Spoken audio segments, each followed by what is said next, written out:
Est-il bien raisonnable de croire en la Bible? Avez-vous déjà été induit en erreur au sujet de quelqu'un? Vous avez peut-être entendu certains parler de lui ou le citer.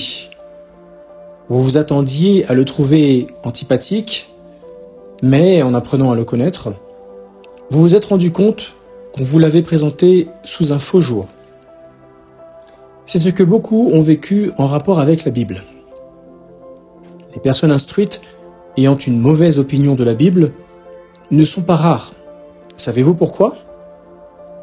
Ce livre est souvent présenté ou cité d'une façon qui semble contraire au bon sens et à la science, ou totalement erronée.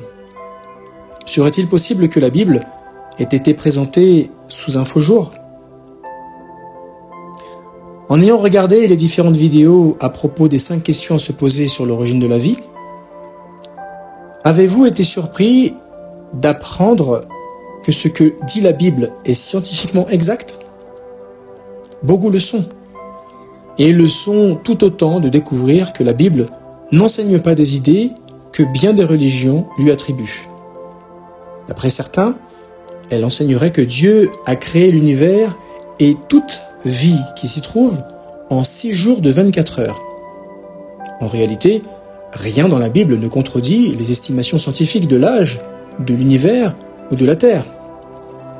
De plus, la brève description qu'elle donne de la manière dont Dieu a fait naître la vie sur notre planète laisse les coudées franches à la recherche et aux théories scientifiques. Ce que déclare la Bible, c'est que Dieu a créé toute vie et qu'il a produit les êtres vivants selon leur genre, selon Genèse chapitre 1 verset 11, versets 21 et 24. Ces déclarations s'opposent peut-être à certaines théories, mais pas aux faits établis. L'histoire de la science montre que si les théories vont et viennent, les faits, eux, restent. Toutefois, beaucoup de gens hésitent à examiner la Bible parce qu'ils sont déçus par les religions dans lesquelles ils ne voient souvent qu'hypocrisie, corruption et incitation à la guerre. Mais est-il correct de juger la Bible sur le comportement de ceux qui prétendent la représenter?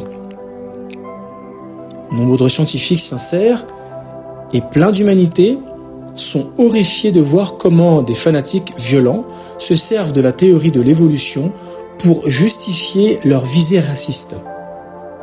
Serait-il correct de juger la théorie de l'évolution sur cette base? Il serait assurément préférable de l'étudier et de la comparer aux faits. C'est ce que nous vous conseillons de faire avec la Bible. Qui sait si vous ne serez pas agréablement surpris de constater à quel point ces enseignements diffèrent de ceux de la plupart des religions? Loin d'inciter à la guerre et à la violence ethnique, elle enseigne aux serviteurs de Dieu à renoncer non seulement à la guerre, mais aussi à la haine qui y mène, selon Isaïe chapitre 2 versets 2 à 4, Matthieu chapitre 5 versets 43 et 44, et chapitre 26 verset 52. Loin de préconiser le fanatisme et la crédulité, elle enseigne que les preuves sont essentielles à une foi authentique et que la capacité de raisonner est indispensable pour servir Dieu, selon Romains chapitre 12 verset 1 et Hébreux chapitre 11 verset 1. Loin de réprimer la curiosité, elle encourage à approfondir certains des sujets les plus difficiles et les plus passionnants.